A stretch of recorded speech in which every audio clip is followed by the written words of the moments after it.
হয়ে গেছে, মালধন আল্লাহ তাকে দান করছেন, তার উপর জাকাতটা হইল খরচ। সে যদি জাকাত না দেয় তাহলে ওই টাকা এবং পয়সা কিয়ামতের ময়দানে সাত বিচ্ছুতে পরিণত হয়ে যাবে।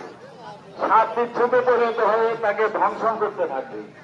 হাতটা যখন সরা দিবে তখন বলবে, না আমাকে সরা দিচ্ছে কেন, আমি তো তোমার মালধন দুনিয়ার বুকে আমাকে আমি সে তোমার টাকা পয়সা এগুলো, তখন ওই তাকে ধ্বংসন করতে থাকে।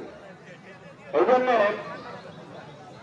আমরা ওদিকে খেয়াল রাখবো যে ইসলামের রোপণ যে পাঁচটি স্তর হয়ে গেছে, এগুলো আমাদের আমাদের হজকে সহজভাবে করিয়া দেন। আর আমি আপনাদেরকে দোয়া করি আপনারা যেন খানা খাবা প্রত্যেকটা লোককে যেন সব করার মতো তৌফিক দান করেন। সকলে বলে আমি আমার পক্ষ থেকে, আমার আপনার পক্ষ থেকে আমি আপনাদের কাছে ক্ষমা চাই। যদি কোনো ভুল কাজলি হয়ে থাকে তাহলে আমাদেরকে ক্ষমা করবেন, আমি আপনাদেরকে ক্ষমা করবো। আর তাছাড়া মানুষ মাত্রই ভুল, আমাদেরও ভুল হতে পারে, তাই আপনি আপনাদের পক্ষ হইতে আমি আমাদের ক্ষমা চাই। আল্লাহ রাস্তায় আমাকে ক্ষমা করে দিবেন, আমার হজ যেন সহজ করে দেয়। আমিন।